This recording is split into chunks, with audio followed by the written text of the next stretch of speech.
आज Doubtnut app download करें। Doubtnut पर अपने सभी गणित, रसायन विज्ञान, भौतिक विज्ञान और जीव विज्ञान के डाउट्स का करो सफाया। बस प्रश्न की फोटो खींचो, एक ही प्रश्न को क्रॉप करो और तुरंत वीडियो सोल्यूशन पाओ। अभी डाउनलोड करें। हमारे पास क्वेश्चन क्या दिया हुआ है कि फोकस दूरी 40 सेंटीमीटर वाले उत्तल लेंस से 80 सेंटीमीटर दूर अक्ष पर एक पिन रखी है। पिन के प्रतिबिंब की दूरी ज्ञात कीजिए तथा किरण आरेख बनाइए। प्रतिबिंब का आवर्धन क्या होगा। ठीक है, तो यहाँ पे देखिए, हम अगर किरण आरेख की बात करते हैं इसके, तो ये देखिए हमने यहाँ बना दिया है। तो सबसे पहले यहाँ पे समझिए क्या होता है कि उत्तल लेंस की जो आकृति होती है कुछ इस तरीके से यहाँ पे क्या होती है कि बीच में मोटा होता है और किनारों पे पतला होता है। ठीक है, और यहाँ पे क्या है, देखिए जो इसकी फोकस दूरी है वो कितनी है, वो है 40 सेंटीमीटर। ठीक है, तो यहाँ पे सबसे बड़ी बात यहाँ पे ये होती है कि हमको चिन्ह परिपाटी का ज्ञान होना चाहिए। ठीक है, क्योंकि यहाँ पे जो है क्या होता है कि जितनी भी दूरियां होती हैं वो लेंस के प्रकाशिक केंद्र से नापी जाती हैं मुख्य अक्ष पे। ठीक, और उनका जो चिन्ह है वो चिन्ह परिपाटी के अनुसार ही लेते हैं। तो चिन्ह परिपाटी के अनुसार क्या होता है कि लेंस के दाईं तरफ, या हम यूँ कहें कि आपतित प्रकाश की दिशा में जितनी भी दूरियां हम नापेंगे उसको हम कैसा लेंगे, धनात्मक लेंगे। ठीक है, और आपतित प्रकाश की विपरीत दिशा में जितनी भी दूरियां हम नापेंगे, ठीक है, उसको हम कैसा लेंगे, उसको हम ऋणात्मक लेंगे, यानी निगेटिव लेंगे। ठीक, इसी प्रकार से क्या होता है कि मुख्य अक्ष के ऊपर की तरफ जितनी भी दूरियां होंगी वो चाहे बाईं तरफ हो या दाईं तरफ हो, उसको हम कैसा लेंगे, धनात्मक लेंगे। और नीचे की तरफ जितनी भी दूरियां होंगी उसको हम कैसा लेंगे, उसको हम नेगेटिव यानी ऋणात्मक लेंगे। ठीक है, तो यहाँ पे देखिए हम जो किरण आरेख की बात करें तो हमने वस्तु को यहाँ पर रख दिया इस तरीके से 2f1 दूरी पे। ठीक है, अब लेंस में क्या होता है, देखिए दो पृष्ठ होते हैं तो दोनों यहाँ पे दो यहाँ पे फोकस होते हैं। तो यहाँ पे जो है इधर क्या होता है, ये द्वितीय फोकस होता है, ये क्या है, प्रथम फोकस है। तो द्वितीय फोकस इसका मुख्य फोकस कहा जाता है। तो यहाँ पे हमने मान लिया यहाँ पे क्या, इसके दोनों पृष्ठ बराबर हैं और जो प्रथम फोकस दूरी है वो द्वितीय फोकस दूरी, दोनों यहाँ पे आपस में बराबर हैं। ठीक, तो हमने यहाँ पे मान लिया है क्या कि 2f1 दूरी पे ये इस तरीके से वस्तु रखी है। ठीक, और यहाँ पे क्या है कि इस तरीके से यहाँ पे क्या है कि एक प्रकाश किरण मुख्य अक्ष के समांतर जा रही है, जो कि यहाँ पे लेंस से अपवर्तन के पश्चात क्या होगा, लेंस के द्वितीय फोकस यानी मुख्य फोकस से होके इस तरीके से जाएगी। ठीक है, और दूसरी प्रकाश किरण क्या है कि इसके प्रकाशिक केंद्र से होके जा रही है और ये जो है क्या हुआ कि बिना विचलित हुए, यानी यहाँ पे उसी मार्ग पे सीधे जो है ऐसे निकल आएगी। दोनों प्रकाश किरणें यहाँ पे क्या है कि अपवर्तन के पश्चात यहाँ पे कट कर रही हैं, यहाँ पे काट रही हैं। तो यहाँ पे क्या हुआ कि इस यहाँ पे वस्तु का या इस पिन का क्या हुआ कि उल्टा और वास्तविक प्रतिबिंब हमको यहाँ पे 2f2 दूरी पे प्राप्त हुआ है। ठीक है, अब यहाँ पे क्या हो जाएगा, देखिए हमसे क्वेश्चन में कहा गया है क्या कि फोकस दूरी कितनी है, 40 सेंटीमीटर है। ठीक है, तो फोकस दूरी को हम यहाँ पे स्मॉल f से दिखाएंगे तो f का मान कितना है, 40 सेंटीमीटर। ठीक है, और जो इसका मुख्य फोकस है वो ये है। ठीक है, तो यहाँ पे मुख्य फोकस दूरी नापी जाएगी किधर, इस तरफ, तो इसको हम कैसा लेंगे, इसको हम धनात्मक लेंगे। ठीक, और उत्तल लेंस से 80 सेंटीमीटर दूर अक्ष पर एक पिन रखी, यानी यहाँ पे क्या है कि पिन इधर रखी, यानी इसको जो है हम इधर नापेंगे तो इसको हम कैसा लेंगे, ऋणात्मक लेंगे।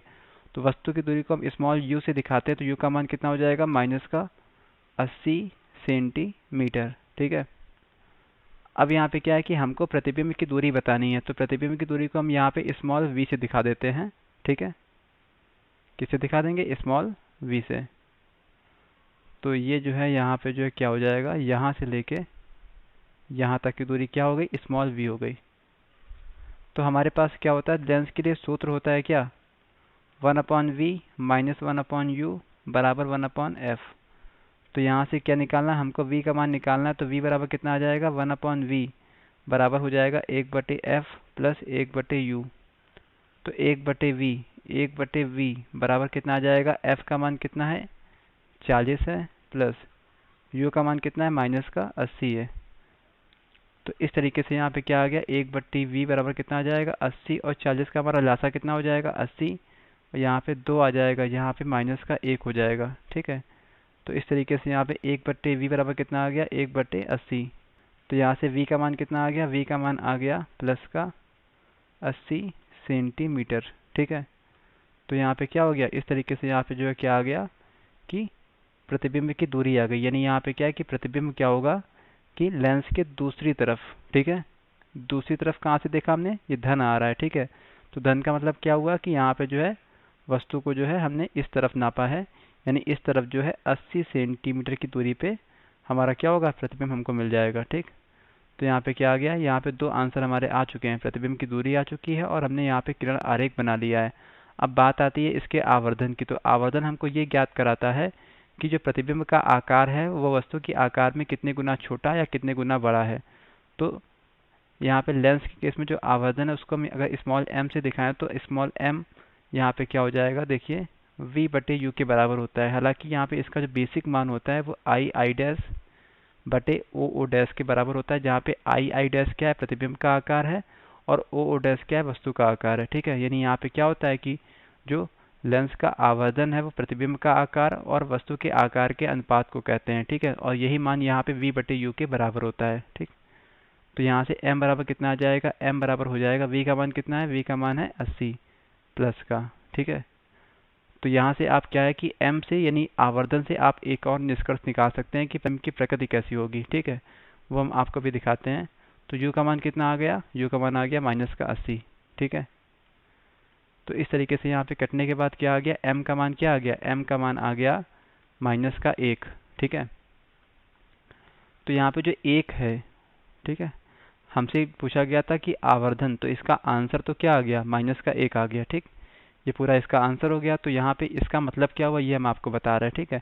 ये माइनस यहाँ पे ये दिखाता है क्या कि जो प्रतिबिंब है वो कैसा है, वास्तविक व उल्टा है, ठीक है।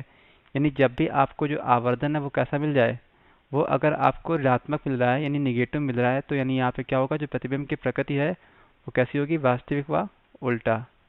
और यहाँ पे जो मान है वो ये दिखाता है कि प्रतिबिंब हमारा कितने गुना है, ठीक। यानी यहाँ पे जो 1 आया, यानी यहाँ पे क्या है कि जो प्रतिबिंब का आकार है वो वस्तु के आकार के बराबर है, ठीक। तो इस तरीके से यहाँ पे जो हमने ये सारी चीज़ें यहाँ पे निकाल ली, ठीक है। तो हमारे इस क्वेश्चन में हमसे यही पूछा गया था। Thank you. कक्षा 6 से 12वीं से लेकर नीट, IIT, JEE वो एडवांस के लेवल तक 1 करोड़ से ज्यादा छात्रों का भरोसा। आज ही डाउनलोड करें डाउटनेट ऐप या व्हाट्सएप करें अपने सारे डाउट्स 8400 400 400 पर।